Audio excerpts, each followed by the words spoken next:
কি মনুরা কন্দি মোরা আজকে কি ধরতে লাগছি? মোরা আজকে মাছ ধরতে লাগছি মনুরা।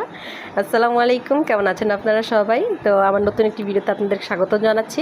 আজকে হচ্ছে গিয়ে আমাদের মাছ ধরা হবে। তো আসলে পুকুর থেকে সরাসরি মাছ ধরার কিন্তু মজাই আলাদা। বর্ষার এই সিজনটাতে আসলে যখন পানিটা একটু টানে তো এই মুহূর্তটা আসলে মাছ পাওয়া যায় ভালো। তো বাড়ির পুকুরগুলোতে এই সময় মাছগুলো হয়। তো এই সময় আসলে সবাই চেষ্টা করে মাছ ধরার, কিন্তু দেখেন আমাদের বাড়ির পুকুরটাতে কি পরিমাণে মানে কি বলবে কচুরিপানা দিয়ে ভরে আসছে চারিদিক। আর বর্ষার একটু পানি পেলে এরা এত দ্রুত বর্ধনশীল যা বলার বাহিরে। তো যাই হোক, এই পানি সেচার যে মেশিনটা এটা প্রায় ফজরের সময় ছাড়া হয়েছে, এখন পর্যন্ত এটা চলতেছে, বাট এখন আমাদের পানিটা পুরোপুরি শুকায়নি। তো মাঝে মাঝে হয় কি যে মেশিনটার যে পাইপটা দিয়ে পানিটা তোলা হয় এই কচুরিপানার কারণে এটা অনেক সময় আটকে যায়।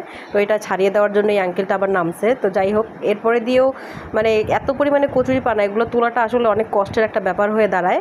কিন্তু কচুরিপানা থাকার কিন্তু একটা পজিটিভ সাইন আছে যে কচুরিপানা যেখানে থাকে সেখানে কিন্তু মাছটা বেশ ভালো হয়।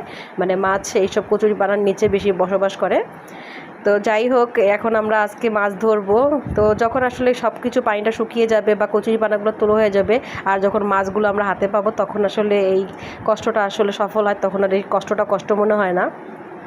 কারণ পরিশ্রমের যেই সফলতাটা হয় সেটা আসলে সবাই খুব এনজয় করে। তো যাই হোক, অলরেডি নামার জন্য আরেকজন প্রস্তুত হয়ে আছে। তো পানিটা আরেকটু টানলেই মাছ ধরা যাবে। তো আপনারা যদি এরকম ভিডিও পছন্দ করে থাকেন তাহলে আমাদেরকে সাবস্ক্রাইব করে আমাদেরকে ফলো করতে পারেন। তো আমরা আসলে গ্রাম বাংলার যেই প্রাকৃতিক দৃশ্যগুলো সেগুলো তুলে ধরার চেষ্টা করি। সবাই ভালো থাকবেন।